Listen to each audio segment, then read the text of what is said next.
He's been in the restaurant business here in Idaho for 25 years. The material facts in this case are not in dispute. Chandlers has always paid all tips and gratuities it receives to its servers, the waiter, the busser, the bartender. There were no exceptions. Chandlers did not charge the customer a fee that the restaurant then kept and paid out only a portion of that fee to the staff as an hourly wages. Chandlers did not even pass along the 3% credit card fee you would have to pay on those gratuities in return to the staff. For tables of 5 people or less, the restaurant would present a bill with no gratuity written in. Whatever amount the customer wrote in went entirely to the servers. The parties agreed that the Chandlers Boise does not know any sales tax on these gratuities.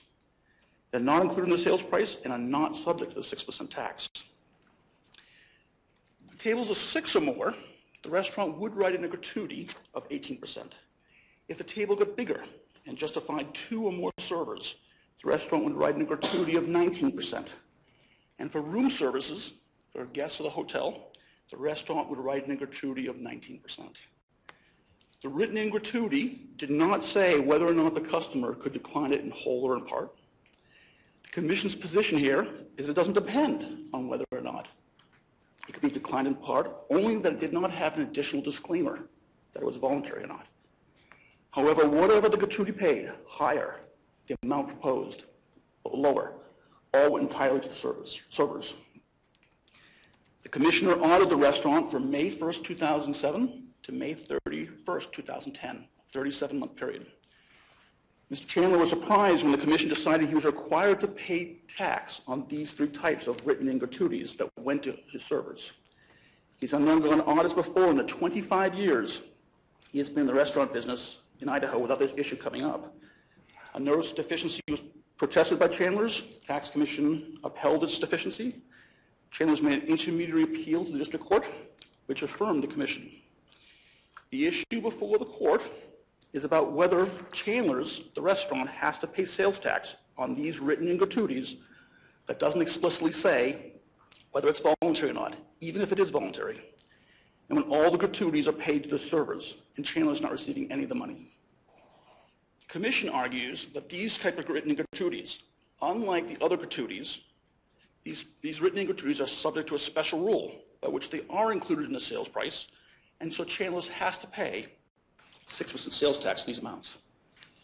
There are 4 reasons why that's not correct, and sales tax should not be owed on these 4 types of gratuities.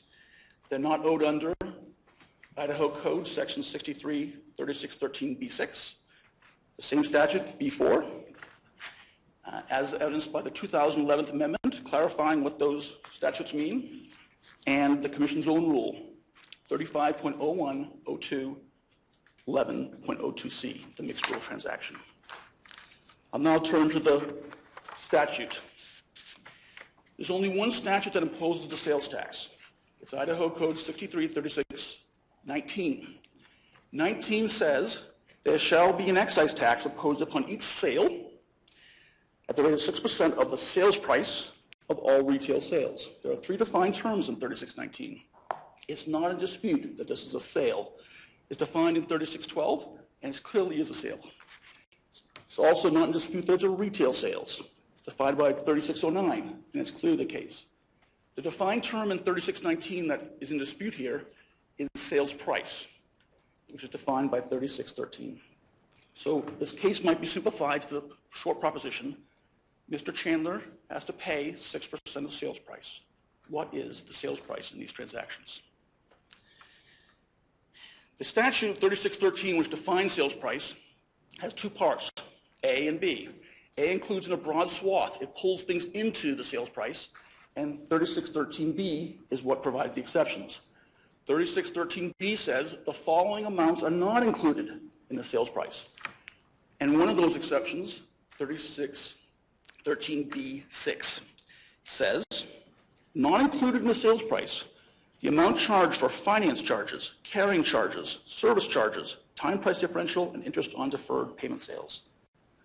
One of those items, a service charge, that is what is at issue here, a service charge paid by the customer to the staff. A service charge has a plain meaning. It is, in fact, a charge for service. It's a term used in the restaurant industry, not just in the fine industry. And the Commission's own rule, this is Rule 43.05, even does this very thing. It uses the term service charge in the context of meals and drinks. That's how they use it in the rule. Service charge being used in the restaurant industry. Would you make that point one more time? Sure. So the statute is going to list a lot of things. Finance charges, carrying charges, service charges, it has a list. When you get to the tax commission, and it takes this rule, it's Rule 43, which is briefed in the papers, it's going to say in 43.03, here's a bunch of things, and it renames them. Finance charges, carrying charges, time price differential, but it doesn't say service charge in that list of .03. You get to .05 of the same rule, it now has a category, service charges, and it is for meals and drinks. So when the Commission writes its rule about 3613, it only defines service charges in the context of meals and drinks. Merriam-Webster, as definition of a service charge, says it's a charge added to a bill in a restaurant to pay for the work of the waitress or the waiter. The language of B6 is broad. The Commission would have you believe this list is only about financial transactions. When the legislature wrote this rule, it is written for the entire state of Idaho economy, all sales transactions. There's not specific line items for finance industry, for refrigerator sales. This is for all types of transactions, all types of charges, including all types of service charges. We ask for, when you interpret 3613B6, to apply the plain meaning of service charge, which is a charge for service. We now look at another exemption in this list. It's 3613B4. Not included in the sales price, the amount charged for labor or services rendered in installing or applying the property sold, so long as you put it as a separate line item, which is the case here. This is a broad language covering all labor and services rendering, installing, applying property sold. The Commission applies this to refrigerator sales. To give the example, someone over here builds a refrigerator. They assemble it, it's labor, it's there. They put it in a showroom, it has a price tag on it. And along comes a person and says, I want that, and they deliver it to the house. Someone has a service charge, someone installs and applies it, and says, here you are, is it fine, is it working, is it good to go? There you are. The Commission has no problem applying that to refrigerator sales. And it does apply to refrigerator sales, but the language is broader than that. This is not a statute that's covering just installation of appliances. It covers, in fact, what the plain meaning says. It, in fact, covers exactly what a waiter does. This is property sold with services. It's assembled over here. Products bought, it's assembled by kitchen staff back in the room. Their services bundled into a price. It's put on the menu. Someone says, I like it. A server delivers it over here, puts it in front of them and says, are you happy? Can I get you the ketchup? Is something more? Are you good to go? It is, in fact, the same as the refrigerator sales, and it covers exactly what the server does. The Commission would have this section apply only to things like refrigerator sales. And in fact, when you look at this list, they are looking for this to be a restaurant-specific list. And in fact, that's not what this list is. This list is covering the entire state of Idaho economy. We now turn to 2011. In 2011, after the tax period involved, the Idaho legislature amended the statute in play, 3613. They say in their preamble, this is to clarify the sales price shall not include a gratuity or tip received when paid to the service provider of a meal. To be clear, this statute has a retroactivity clause. It only goes back 4 months to January 1st, 2011. We are not arguing the statute be retroactive. This statute is also icing the cake for us. Our argument depends on B4 and B6. This is meant to help you understand what B4 and B6 means. The amended statute includes a section F in it that will unambiguously say all gratuities, as long as they're paid to the server in full, are not to be taxed. We now have to figure out what the application of this amendment in 2011 is. The Commission would say this is only prospective, and they spend a lot of time on the fact that it's not retroactive, and it's not. They spend a very little time dealing with the fact that the statute says it's to clarify. We provide 4 cases, Stonecipher, Barnes, Gillespie, Pearl, and so this court has considered 2 types of statutes. There are statutes which do just what the Commission says. They amend, they have retroactivity, they're prospective only. We look forward to them. But the court here has also said there are cases when that's not the case, when the statute's meant to clarify something from the past. We quote from the treatise Southern Non-Statutory Construction about when this happens. An amendment which in effect construes and clarifies a prior statute must be accepted as a legislature declaration of the meaning of the previous statute, the original act, where it was adopted so soon after the controversy arose concerning the proper interpretation of the act. This has led courts to logically conclude that an amendment was adopted to make plain what the legislation had been all along for the time of the statute's original enactment. And that's why we look in part to this amendment in 2011. Why should we accept that underlying premise that a current legislature can declare what the intention of a previous legislature was? You're right, Your Honor, and there's some, understandably, if that were a broad and simple principle, it would be challenging. Any future legislature could essentially amend through legislative history what the past one mean, and would be in a rolling sense of what legislatures passed. That's not the case here. The legislature has some legislative history where the Senator Hill and others are talking about it. I'm not quoting to that. I'm quoting to the preamble of the statute itself, or what the purpose is to do. Its category, clarifications, preventing mistakes arising shortly after a controversy arrives, is a category of statutes that you and the court have acknowledged exist. And the Hoffa versus Shepard and Peterson versus Peterson allow us to look exactly at that preamble to understand what it means. While this has a retroactivity clause, which we acknowledge and say is not retroactive, the statute's purpose is clear. It is to clarify. And So let's take that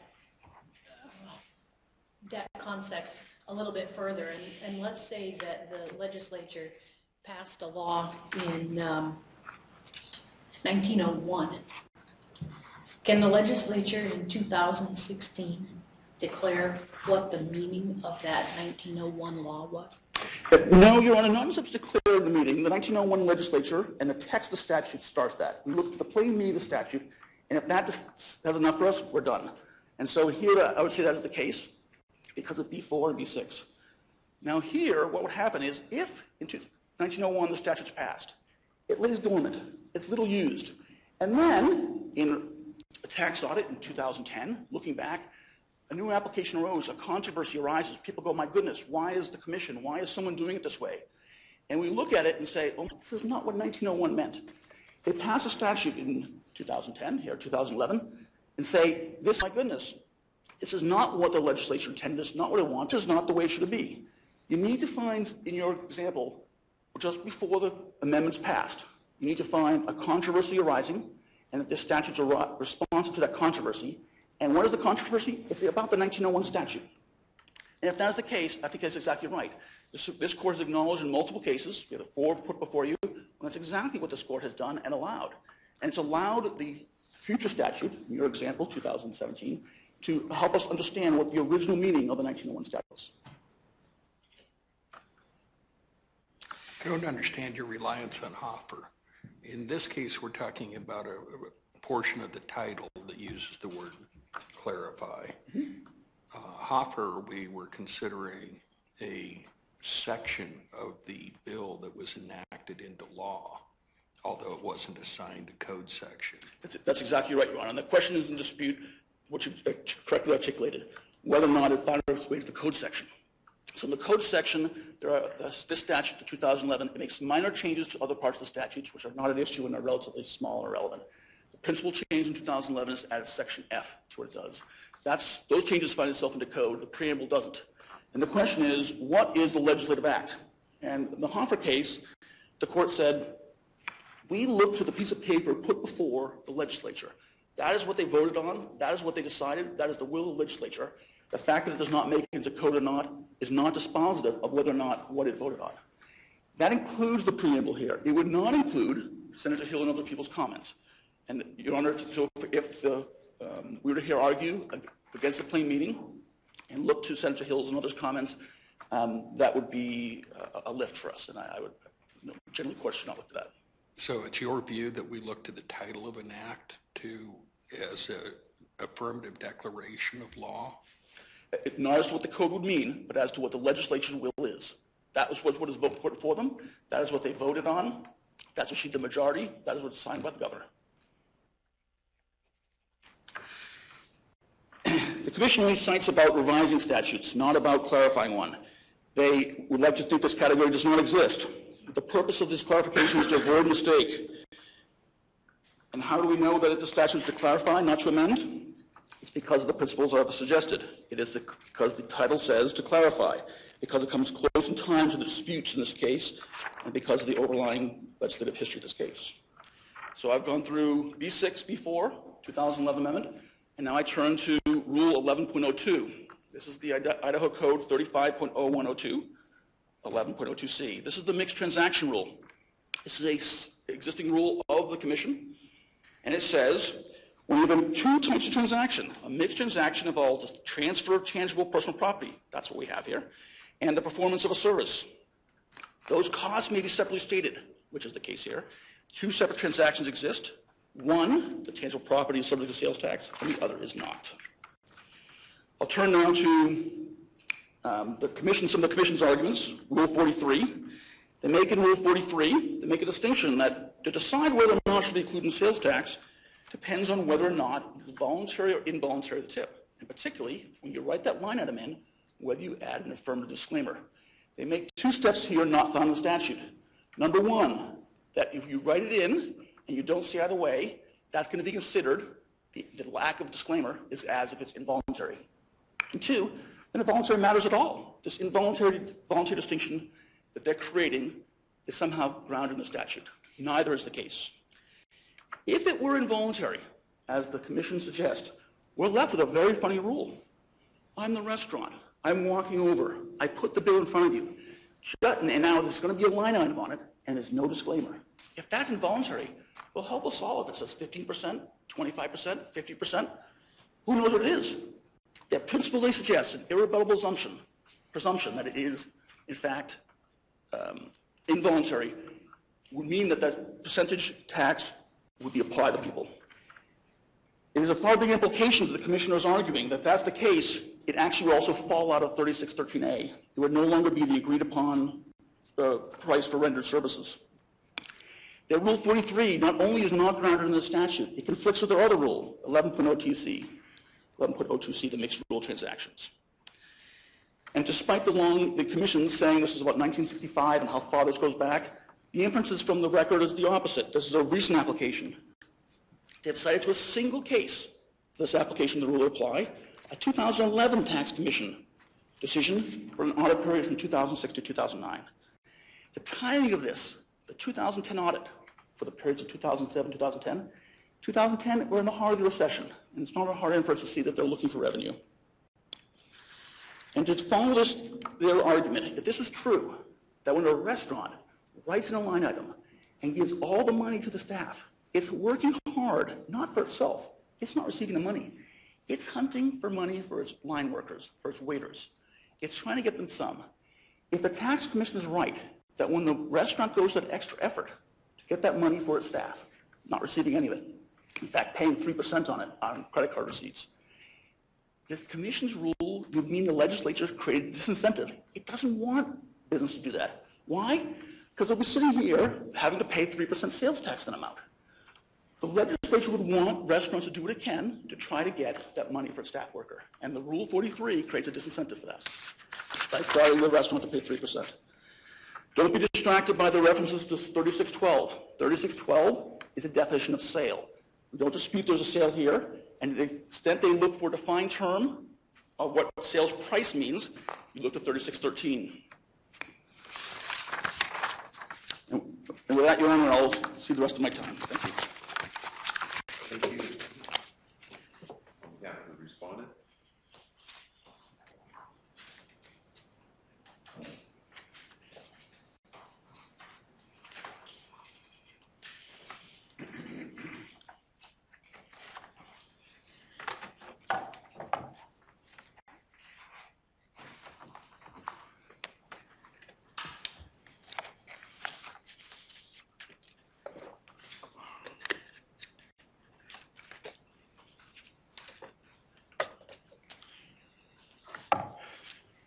May it please the court and counsel. My name is Eric Shaner.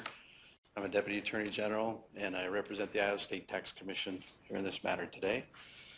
This is a sales and use tax case, and this is a very simple case.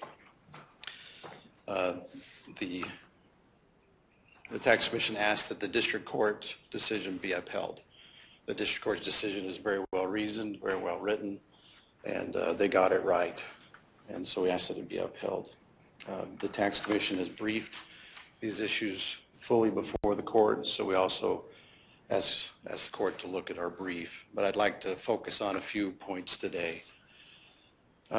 First, if I could draw the court's attention, at some time I'm sure you'll look at the clerk's record on appeal, and you'll find on page 48 there's a page that contains 3 samples of the bills that are at issue here in this matter today.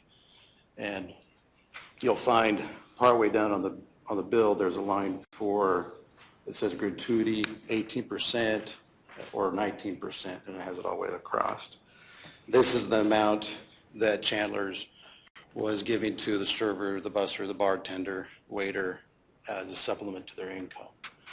And then down below, you also see that there's a separate amount for a tip.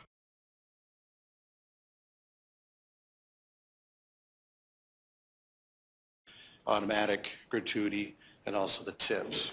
And on here, underneath the heading auto gratuity is where the amounts at issue are today. What do you say was the number of that, 48? Yeah, 48 through 51. Yeah.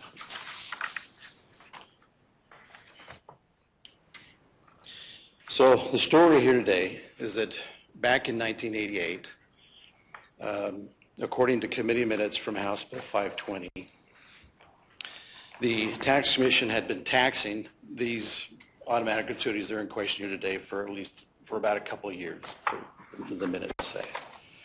And that came to the attention of the legislature. And the legislature said, well, let's look at this. And so they went in and they held committee meeting minutes, and they went into say, well, let's go ahead and change 3613B4, and where it says installing and applying, let's add serving to that statute, that exemption statute, so that these automatic gratuities will not be taxed any longer by the Tax Commission. They received testimony, and then based upon that testimony, the legislature rejected that bill, and the Tax Commission continued to tax these. In fact, contemporaneous with that action, the next year, the Tax Commission adopted what we have now as Rule 43, which is the rule that's been talked about today. And that bill has the wording that we've been discussing, that if the amount is added to the bill, as I talked about on page 48, and it's added by the restaurant, not the customer, but it's added by the restaurant, and the bill doesn't say that the customer may decline it in all or in part, then it's not a gratuity and it's taxable as part of the sale. This rule was given full force and effect by the legislature in 63-105-2, and also pursuant to Idaho Code 675292 and IDAPA, beginning in about 1990, this rule would have been approved by the legislature every year until it was finally modified in 2012 in relation to the statutory amendment that took place in 2011 regarding this issue. And so looking at the statutes in question, 3612-2B reads the pertinent part, quote, furnishing, preparing, or serving food, meals, or drinks, and non-depreciable goods or service directly consumed by customers, including the charges thereof are a sale. The Tax Commission argues that those are plain and unambiguous terms, that here they are serving, furnishing food, and so it's taxable. That's exactly what's being added by the automatic amounts. The busser, the waiter, the bartender, their actions are integral to the furnishing and the serving of the food. Idaho Code 633613A and A2 seamlessly indicate that part of the sales price are, quote, services agreed to be rendered as part of the sale, and, quote, labor or service cost, unquote. And so what the server, the busser, the bartender, what they're doing is that they are laboring, and without a doubt, it's a service cost according to the statutes. So those two statutes read together clearly tax the amounts at issue today. The taxpayer argues that 3613B4 and B6 should be read as to exempt these items from the sales tax amount. And in the tax commission opinion, there's no question that they cannot be read that way. For B4, quote, labor or services rendered in installing or applying the property sold. This court has repeatedly held that we look to the plain meaning of the statute. One does not go to a restaurant and expect the server to install food at their table. It's just a silly usage of the term. And then also, B6, it says, quote, finance charges, carrying charges, service charges, time price differential, or interest on deferred payment sales. As the district court held, those are all financial transactions, and so they should be read in the context of financial transactions. Service charge is like a time price differential, the difference between a loan and whether it has interest or not on it. Those are clearly financial terms. And so also what's important in this case is that 36B4 and B6 are exemptions from the sales price, so they're supposed to be read narrowly against the taxpayer and in favor of the tax commission. And so if the court's going to give any interpretation, it would lean towards what the tax commission would say, according to the cases.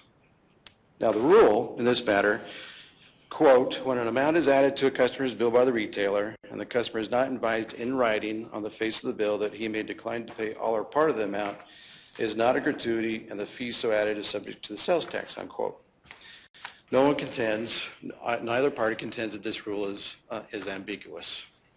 It clearly taxes the matters at issue if upheld by the court. Statutory wording rarely addresses all the factual situations that may fall underneath it. Here we have a rule that applies to a specific factual situation that is consistent, wholly consistent with the statute. In 2011, moving to the statutory amendment in this case, the legislature chose to adopt a new exemption. And in 3613, in chapter 63, they adopted, quote, sales price shall not include a gratuity or tip received when paid to the service provider of a meal. The gratuity or tip can be either voluntary or mandatory, but must be given for the service provided and as a supplement to the service provider's income.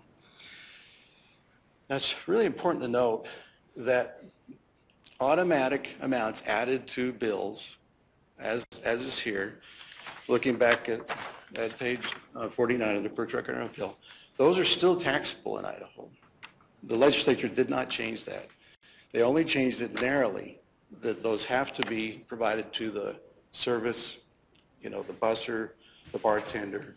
They have to be provided to their income. Otherwise, they're still taxable. And so the exemption was very narrow in terms of what, and there's other conditions that have to be met, like it has to be separately stated. You can't overstate that amount in relation to the rest of the meal. According to the plain and unambiguous words of the statute, of the statutory amendment in 2011, it's in full force and effect on and after its passage and approval and retroactive to January 1st, 2011. I know that Chandlers has argued that they are not asking for the court to retroactively apply it, but however, if the court does so, if they do apply that statutory amendment, then they would be, in essence, applying it retroactively. And, in a very similar case, in the geo development case where you had the site developments for property tax purposes, the prior statute said the developer. The amending statute said pretty much any developer. There you had the court look at that, and there's a retroactivity clause in it. And this court unanimously held, quote, had the legislature wished for the amendment to apply retroactively to the 2000 tax year, the legislature could have done so, it did not. And so that's all that we're simply arguing today, is that if the legislature had wished the 2011 amendment to apply retroactively to cover the 2007 to 2010 tax years at issue here, it could have done so, and it did not. The JO court also, in the JO decision, this court also held, interestingly, that the 2013 amendment to the site development rule could not be used to interpret the prior unambiguous statutes. Both parties here are arguing that the prior statutes are unambiguous. The JO held that you must only look at the prior statutes and not the new statute to interpret what's going on here. And so there's a couple of points here that I want to make. First, the 2011 statutory amendment did not clarify or strengthen the law as applied.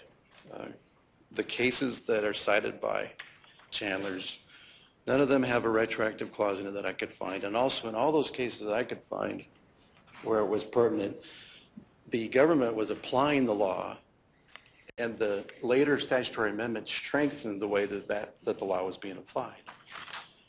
That's not the case here. As Article 73-101 requires, and as this court has repeatedly required, is that there's a change in the law when there's a statutory amendment, and that for the change to be retroactive, the legislature has to expressly state that. And so, again, this was not something that was new. Again, the record shows in 1988, House Bill 520 failed when this exact issue was brought up in front of the legislature. It shows that the tax commission had been taxing these for a couple of years. And so I'd go back to, roughly 1986 at least. The tax commission's decision cited in the brief shows that automatically added amounts were being taxed. The audit in this matter shows that it was the case. And interestingly, even the legislative history cited by Chandlers, the industry lobbyist in front of the 2000 legislature, testified that, quote, in the past, when a gratuity was added to the bill, it was taxed. But if a cash tip was left, it was not taxed. Their own industry lobbyist testified that this is how the law was being applied. And then lastly, when the legislature approved the 2012 modified rule, it acknowledged with those significant changes in the rule that the law had been changed substantially to reflect the new 2011 amendment. And so, again, the jail court held the retroactive clause must be held on to and must be followed. And also, we don't look to the statutory amendment to interpret the prior unambiguous laws. But in both JO and in this case, we have taxpayers who had the laws changed on them, and they wanted those new laws to apply to previous tax years. But unfortunately, the legislature did not choose to do so. And so this court must follow the legislature's will, is our argument. Lastly, the tax commission respectfully asks this court to strongly consider the taxpayer's position as overall groundless and frivolous. And you look to our brief for the request for attorney's fees and costs. And then to quickly summarize, for the taxpayer to prevail in this matter, 4 major things need to happen that the tax commission doesn't believe that the court is able to do. First, it must nullify Idaho Code 633612-2B, which is still in effect, that taxes automatic gratuities. It must nullify that and say that serving food is not what it means to be. Second, the taxpayer's interpretation of installing food must be accepted by this court as the plain meaning is that when I go to a restaurant, I expect for the server to install food at my table. That's just not the case. And also that the word service charges within the context of other financial transactions, you can take two words out of there and apply them completely differently to how the exemption statute applies. Third, the retroactive law would have to be applied to cover 2007 through 2010. And then lastly, the Tax Commission's rule that was passed contemporaneously and consistently with House Bill 520 that failed in 1988, and that was approved by the legislature for about 20 years, year after year, would have to be declared by this court invalid. So, with those arguments, I stand for any questions. It may not be relevant to the resolution in this case, but I'm curious, in its audits of food service providers, has the commission consistently enforced this rule? Why I ask, of course, is this the first time Mr. Chandler's businesses have been audited? When I hear about a quarter-century history of... I hesitate to answer that, Your Honor, because it would be facts outside the record. That's why I said it. That's why probably I can not if you'd like me to. Sure. My understanding, I went and talked to, one of the auditors who's been around for, probably 30 years or more. And I told him what Chandler's argument was in this, and he laughed at me. How can they be arguing this? And so my impression is that, yes, this has been the consistent application over time, just like the record. Could you speed up a little bit? Oh, I'm sorry. I understand. Could not hear you. I apologize. I spoke with one of the auditors about this case, and when I told them what Chandler's was arguing, they laughed. They just scoffed at it. And again, this is not before the court. This is not facts before the court. And so, according to his reaction, according to what I understand, and also according to the record, ever since 1988, that there's no question the tax commission has been applying the law this way. That's my understanding. Nothing further. Thank you, sir. Thank you.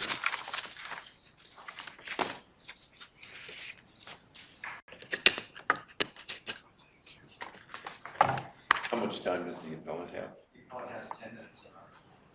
Mr. Barton?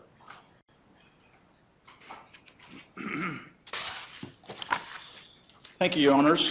I'd like to touch on a few points in rebuttal. The Commission spends considerable time talking about House Bill 520 and quoting legislative history of it. It's an extraordinary extension of the law to argue legislative history of a failed bill. Your Honors, you've already ruled clearly a legislative history of a passed bill, and individual senators or House members talking about it. They're trying to quote the legislative history of a failed bill. If that's permissible in 1988 to understand what we are here today, it's an extraordinary opening for any legislature at any time for any senator to make any comment about any statute and have that be dispositive in future cases, and not have the majority of its peers, not have to bear the majority of both houses and the governor's signature, as the case of the past bill. Second, they spend considerable time talking about the legislative history of bills that have passed, not the title of the statute that was allowed in Hoffer v. Shepard, Note 8, but in fact the legislative history of senators, which this court has consistently rejected when the statute is unambiguous, which they have argued and we have argued. We have different versions of what that unambiguous means, but they argue it's unambiguous.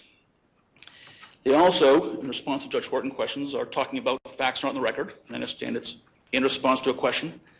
The inferences that are in the record are to the opposite. Here we are in 2010, and the audit was from 2007 to 2010. And for 25 years in restaurant work in Idaho, this Chandlers issue had never come up in any previous audit and had been audited. It had not come up with other restaurants. Barbacoa has only recently been caught in this matter. And the only case they cite for this is a 2011 tax decision, which was an audit from 2006 to 2009. If the court would like facts in this record, we can provide affidavits from other restaurant workers to say, this is new, this is recent, this is only emerging in 2010, 2011. We'd be happy to provide that. And it would show what we have suggested. On the other side, we have one auditor laughing inside the commission of what their opinion is. So we also spent some time talking about 63-1052. This is the statute that says the rules shall remain in full force and effect. It's a 1996 statute. And they quoted to say they had 20 years of this statute in place. Well, Your Honor, when they passed that, that's a common thing to be done, to say, while we amend these rules and create them, we're not going to displace the old rules. The Tax Commission would take that phrase, these rules shall stay in full force and effect, and would add on to it that the legislature had reviewed every rule it's talking about, individually for its scope, its application to statute, how well it's grounded, the Simplot test of reasonableness and delegation, and after that, and 70 lawyers in the back room, pouring over one by one, has come out and said they're all good. They're not subject to challenge. We won't hear that. That somehow that was a process that went through in 1996, which is nonsense. In fact, all they did was said, while we're creating these rules, the old rules remain in full force and effect. They did quote the 1202B, 3612B. 3612B is a statute that defines sales. And in this 3619, which says there should be a sale of 6% of sales price of retail sales. There's no dispute here that the sales is a defined term. It is in 3612. It's no dispute that what it says. The list of transactions in 3612, the top of that list says the following shall include the following transactions. Transactions of food and drink, the one that they quote, is a transaction as a sale. Chandlers admits it's a sale. That's never been in dispute. But they looked at that to try to hijack into a defined term, 3613 in sales price. What's fascinating about that is if they're right, if you can use a defined term in 13, a defined term in 12, and use the definition of 12 in defined term to go into 13, if that's right, and that controls and dispositive and helps their case, it's fascinating what the legislature did in 2011. 2011, they say it's a clear change. It's unambiguous now. Going forward from 2011, it's clear that we don't tax these gratuities anymore as long as they're paid in full to the server and there's a line item for them. And that's crazy. What did they do when they amended it? They only added Section F to 13, the definition of sales price. They added that sentence, and that legislature was good to go. The commission is good to go. They modified the rule in 2012. Its current rule says, there we go, the legislature spoke, and it modified 13, no longer subject to sales price. The language they quote in 2012 is still there in the books, unmodified. Unmodified by the legislature, and they don't need to have it modified to concede in 2012 going forward that these transactions are no longer included. 3612 is a distraction from this case. They quote to JO. JO, the rule changes of a certain tax exemption, a site improvement tax exemption. This court said it is unambiguous that the previous version of statute he did not qualify. It's also clear he did qualify. That's the change in law that they had. Your Honors, here we argue it's unambiguous that these transactions should not be included in sales tax. They argue it's unambiguous they should be included in sales tax. In that case, the court ruled that it was unambiguous, that it was a change in law from before and after. And for that, they like the case of JO, and they also argue for fees for it. And the question then, Your Honor, is the 3000, is it unambiguous before the 2011 amendment? Is it unambiguous that these include in sales tax? Based on the facts of how these restaurants are treated, based on the law in 36B6, B4, and in the mixed rule transaction 11.02C. And Your Honor, if the tax commission is right here, if we accept everything they've said, you know what? B6 does not count here. The exemption is not right. B4 does not count here. Don't count Rule 11.02C. The 2011 amendment, it doesn't look and go back and help you understand the previous statute. If everything they say is right, they will have succeeded in this case, and they will mean that these line item gratuities are subject to sales tax. They'll have actually done more than that. They'll have successfully wiped out every gratuity. There's no basis for any gratuity, including the ones where you just put a bill in front of them and they write a number down. Why? It's included in the definition of sales price. If you don't have the exemption to B6 or B4, all gratuities of every kind are included, and would be included actually since 1965. The only basis they have for not taxing these transactions, not the ones at issue, but the ones that you have a table of 5 people, the ones you get in a diner, they just put a bill in front of you, not taxes for sales tax since 1965. The only basis for that is the ones we've articulated. And we're having trouble with their application of Rule 43, this line item, and it doesn't disclaim it. If you accept their arguments, they'll have wiped out all arguments for all gratuities. And at the end of the day, Your Honor, this case is about more than a few taxes. This case is about the question of who gets to levy taxes on people. Where does the power lie to take the money out of pockets of people? The power for tax, the power to destroy, lies in the legislature. It's a power of the people. The fight of the revolution is taxation with representation. We, the colonists, don't get to vote in Parliament about when we tax ourselves. It's created by the Crown. The executive branch cannot create taxes on people. That its power to take money out of our own pockets lies with us as the people. The legislature created the rule of what would be taxed or not. It provided the exemption in B4, B6. The bases are there for gratuities to be not included. Along comes Rule 43, issued here. How to treat the line item ones that don't have a disclaimer. And with that executive branch decision in a rule, they've knocked out certain kind of exemption in some cases, our case here. With that, the executive branch has made a rule to collect taxes on these transactions, a power that does not lie with them. The power to collect taxes lies with the people and the Congress and the legislature here. And to the extent we allow it to allow executive agencies, the governor, the president, the king, to create taxes for people is a fundamental policy shift from where our money comes out of our pockets. Your Honor, I'd ask you to construe the statutes in 3613B4 and B6, that both exemptions do apply to us, that the 2011 amendment was to clarify, and that consider the timing of the amendment happened in light of the controversy. Consider the existing rule, not disputed, it's 11.02C, the mixed rule transactions, that when you have a mixed product and a service, they can be taxed separately. And consider that the Commission's reliance on Rule 43 and on 3612, where they try to define the sales price, are overrelied and should be shown no deference. We ask this court to reverse the district court and to apply the statutes and the law as written. I thank you for your time. Matters now under advisement. Meeting ready to see. All right.